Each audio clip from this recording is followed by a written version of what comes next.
اعوذ باللہ من الشیطان الرجیم بسم اللہ الرحمن الرحیم ان الذین آمنوا والذین هادوا والنصارى والصابئین من آمن باللہ والیوم الآخر وعمل صالحا فلہم اجرہم عند ربہم ولا خوف علیہم ولا هم یحزنون۔ ان الذین آمنوا، بے شک وہ لوگ جو ایمان لائے، والذین ہادوا اور وہ جو یہودی ہیں، والنصارى اور نصرانی عیسائی، والصابئین اور جو ستارہ پرست ہیں، من آمن باللہ ان میں سے جو بھی ایمان لایا اللہ پر، والیوم الآخر اور آخرت کے دن پر، وعمل صالحا اور عمل کیے نیک، فلہم اجرہم عند ربہم پس ان کے لیے ان کا اجر ہے ان کے رب کے ہاں، ولا خوف علیہم اور نہ خوف ہوگا ان پر، ولا هم یحزنون اور نہ وہ غمگین ہوں گے۔ رکوع نمبر 8، اس کا پچھلے رکوع کے ساتھ ربط۔ پچھلے رکوع میں بنی اسرائیل کے آباء و اجداد کے حالات کی پہلی قسم بیان ہوئی۔ بنی اسرائیل کے آباء و اجداد پر 8 انعام اور 2 گرفت کا بیان ہوا، 2 عذاب کا۔ اب اس میں بنی اسرائیل کے آباء و اجداد کے حالات کی دوسری قسم یعنی ان کی خباثت کا بیان ہے۔ خلاصہ 4 چیزیں ہیں: موجودہ بنی اسرائیل کے آباء و اجداد کے حالات کی دوسری قسم، بنی اسرائیل کی عملی کمزوری کا ایک واقعہ، گروہ بندی کی تردید اور طریقہ کامیابی، اور نمبر 4 مخالفین احکام الہیہ کے نتائج۔ ان الذین آمنوا، اس آیت کا عنوان ہے طریقے فوز و فلاح، کامیابی کا طریقہ، اور نمبر 2 اس کا عنوان ہے کہ ناموں میں کامیابی نہیں، لا نجات فی الاسماء، ناموں میں کامیابی نہیں، جس طرح دوسری جگہ میں آتا ہے لیس بامانیکم ولا امانی اہل الکتاب، کہ تمہاری آرزوؤں اور اہل کتاب کی آرزوؤں پر مدار نہیں ہے کامیابی کا، بلکہ نجات کا مدار ایمان اور عمل صالح پر ہے۔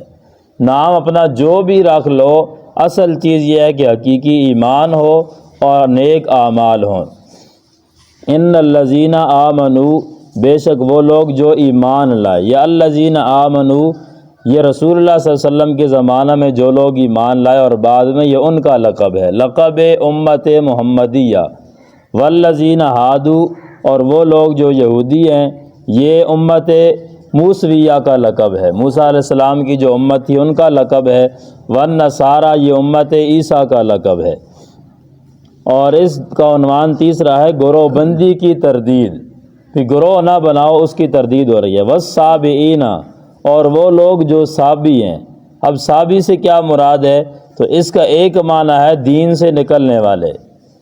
تو یہ ایک گروہ تھا جو اہل کتاب سے، یہود سے نکل کر اپنا انہوں نے الگ جماعت بنا لی تھی، تو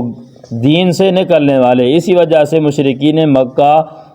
جس شخص جو مسلمان ہو جاتا اس کو کہتے ہیں سبوتا، کیا تو صابی ہو گیا ہے، کیا تو بد مذہب ہو گیا ہے، تو مذہب اور دین سے نکل گیا ہے۔ تو صابی اس کے بارے میں مختلف قول ہیں۔ پہلا ستاروں کی پوجا کرنے والے،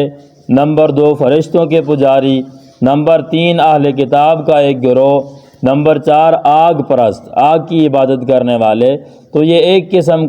قسم کی جماعت تھی۔ ملت ابراہیم پر عمل کرنے والے وہ بھی، یہ سارے معنی ہیں صحابی کے۔ من آمن باللہ اصول کامیابی، ان میں سے جو بھی ایمان لایا اللہ پر، والیوم الآخر اور من آمن باللہ پہلا طریقہ، اللہ پر ایمان لائے، والیوم الآخر دوسرا، آخرت کے دن پر ایمان لائے، وعمل صالحا من آمن باللہ عقیدہ درست کیا، وعمل صالحا اعمال کی اصلاح کی، عمل کیے نیک یعنی سنت کے مطابق جو رسول اللہ صلی اللہ علیہ وسلم سے ثابت ہیں۔ فلہم اجرہم، مومنین کا پہلا نتیجہ، پس ان کے لیے اجر ہوگا، نفع ملے گا ان کو، ولا خوف، نقصان دور ہوگا ان سے، انہیں دوسرا نتیجہ، انہیں کوئی خوف نہیں ہوگا آگے کا ولا هم یحزنون، اور نہ غم ہوگا پیچھے کا، پیچھے جو چھوڑ گئے ہیں اس کا کوئی غم نہیں ہوگا اور آگے کا خوف نہیں ہوگا کہ ہمارے ساتھ کیا ہوگا۔ ولا هم یحزنون مومنین کا تیسرا نتیجہ۔ ان الذین آمنوا والذین ہادوا، یہاں سے غلام احمد پرویز جو منکر حدیث ہے اس آیت سے استدلال کرتا ہے کہ جو یہودی اور عیسائی اللہ پر اور قیامت پر ایمان لائے، رسول اللہ صلی اللہ علیہ وسلم کو نہ بھی مانے تو وہ جنتی ہے، کیونکہ اس آیت میں صرف اللہ پر ایمان اور آخرت پر ایمان کا ذکر ہے، رسولوں پر ایمان کا کوئی ذکر نہیں ہے، لہٰذا یہود و نصارہ بھی اور جو اللہ کو اور آخرت کو مانتے ہیں وہ بھی جنتی ہیں۔ جواب یہ ہے کہ یہاں اجمال ہے، قرآن دوسرے مقام پر اس کی تفصیل کرتا ہے، آمنوا باللہ ورسولہ والکتاب الذی نزل علی رسولہ والکتاب الذی انزل من قبل ومن یکفر باللہ وملائکتہ وکتبہ ورسلہ والیوم الآخر فقد ضل ضلالا بعیدا۔ یہ بھی قرآن میں ہے، وہاں رسولوں پر ایمان کا ذکر بھی ہے اور اسی طرح کتاب اور فرشتے ان سب پر ایمان کا ذکر ہے، یہاں اجمال ہے۔ اور دوسرا جواب یہ ہے، غلام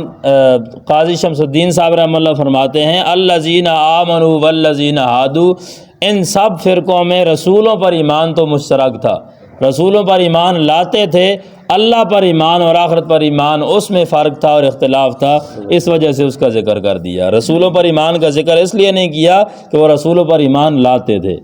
اب ایک سوال کہ من آمن باللہ، اللہ پر ایمان لائے تو اس میں سارا آ گیا، اللہ پر ایمان، رسولوں پر بھی ایمان آ گیا، آخرت پہ ایمان وہ بھی اس میں آ گیا، پھر دوبارہ کیوں ذکر کیا والیوم الآخر؟ تو اس کی وجہ یہ ہے کہ اللہ پر ایمان لانا جس طرح اس میں مختلف نظریات ہیں، لوگ شرک میں مبتلا ہیں، کچھ صفات کا انکار کرتے ہیں، کوئی شرک کرتے ہیں، کسی نے کئی معبود بنا لیے، تو اسی طرح والیوم الآخر میں بھی بہت سارے نظریات ہیں۔ آخرت کی عقیدہ کے بارے میں مختلف نظریات ہیں، ہندو تناسخ کے قائل ہیں کہ روح جب جسم میں نکل جاتی ہے تو پھر کسی جانور میں چلی جاتی ہے، کتے بلے میں چلی جاتی ہے اگر بدکار ہے، نیک آدمی ہے تو طوطوں وغیرہ میں چلی جاتی ہے، اور کچھ کے ایسے نظریات ہیں جمعرات کو واپس آ جاتی ہے، پھر گھومتی پھرتی رہتی ہے۔ تو وہ آخرت کے بارے میں بعض کو نظریات دیے ہیں کہ ہمیں آباء و اجداد چھڑا لیں گے،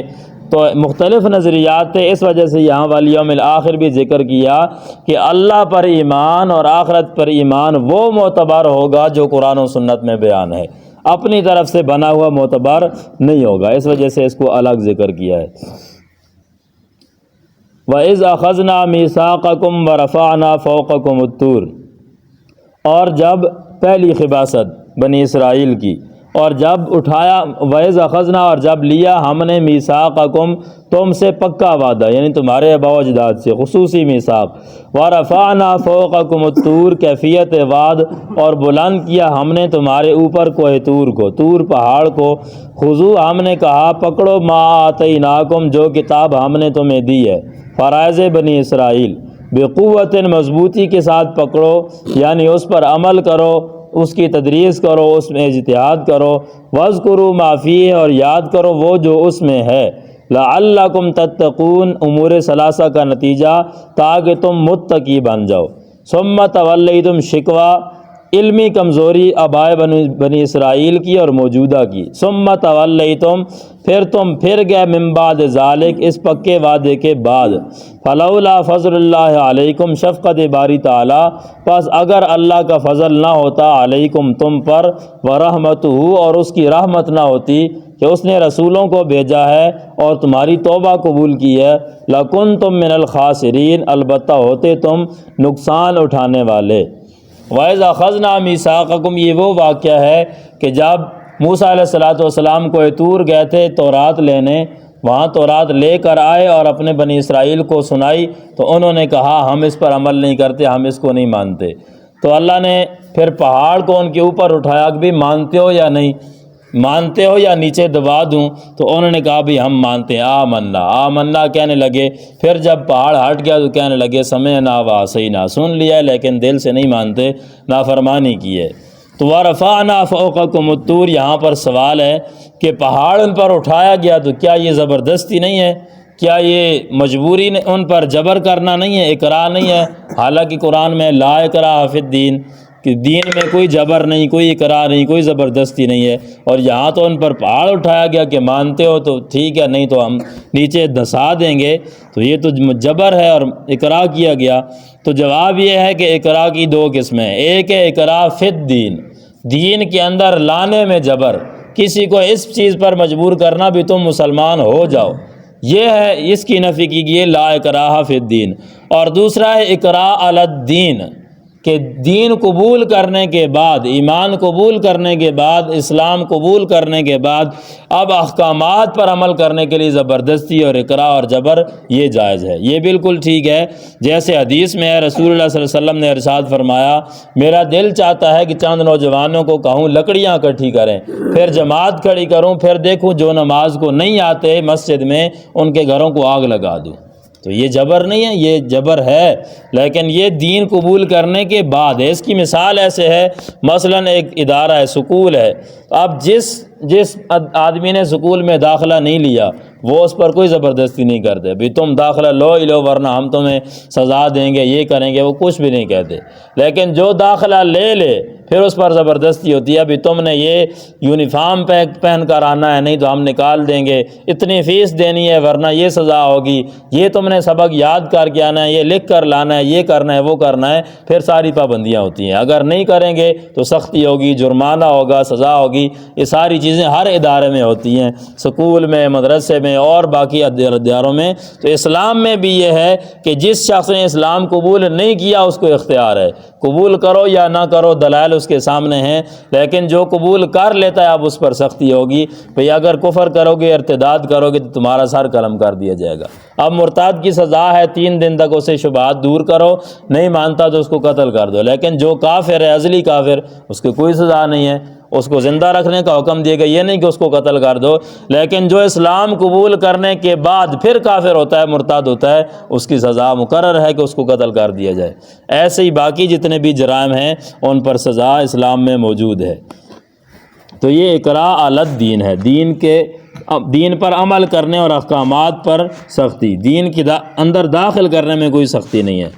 وَرَفَعْنَا فَوْقَكُمُ الطُّورَ، یہاں مودودی صاحب نے گڑبڑ کیا ہے، وہ کہتے ہیں کہ پہاڑ اٹھایا نہیں گیا تھا ان پر، بنی اسرائیل پر پہاڑ نہیں اٹھایا گیا، بلکہ مطلب یہ ہے کہ اللہ نے بنی اسرائیل سے پکا وعدہ لیا اور ایسا ایک احساس ان کے اندر دلایا اور ایسا ماحول پیدا کیا کہ وہ یہ سمجھنے لگے کہ پہاڑ ہمارے اوپر کھڑا ہوا ہے۔ تو یہ کون سا آپ نے تقریر کیا؟ قرآن میں خود دوسری جگہ موجود ہے، سورہ اعراف آیت 171 میں، اذ نتقنا الجبل فوقهم كأنه ظلة وظنوا انه واقع بهم، کہ ہم نے پہاڑ کو اکھاڑا، نتقنا، ہم نے زمین سے پہاڑ کو اکھاڑا اور ان کے اوپر کیا كأنه ظلة، گویا کہ سائبان ہوتا ہے، گویا کہ چھت ہوتا ہے، گویا کہ بادل ہوتا ہے۔ اب بادل تو حقیقی طور پر اوپر ہوتا ہے، تو پہاڑ کو ہم نے زمین سے اکھاڑا اور ان کے اوپر ایسے کھڑا کر دیا گویا کہ وہ سائبان اور چھت ہوتا ہے۔ وَظَنُّوا، اور وہ یہ سمجھنے لگی کہ اب یہ ان پر گرنے والا ہے، وہ یہ یقین کرنے لگے کہ گرنے والا ہے، تو پھر انہوں نے کہا سمعنا وَأَطَعْنَا، ہم مانتے ہیں۔ ان پر پہاڑ کو حقیقی طور پر اٹھایا گیا تھا۔ خُذُوا مَا آتَيْنَاكُمْ بِقُوَّةٍ وَاذْكُرُوا مَا فِيهِ لَعَلَّكُمْ تَتَّقُونَ۔ ثم تولیتم، پھر تم پھر گئے اس کے بعد، فلولا فضل اللہ علیکم، اگر اللہ کا فضل نہ ہوتا تم پر اور اس کی رحمت نہ ہوتی، رحمت کیا کہ وہ رسولوں کو بھیجتا رہا اور تمہاری توبہ قبول کی، لکنتم من الخاسرین، البتہ تم ہو جاتے نقصان اٹھانے والے، جیسے نقصان اٹھانے والے آگے آ رہے ہیں جنہوں نے ہفتے والے دن میں زیادتی کی۔ وآخر دعوانا الحمدللہ۔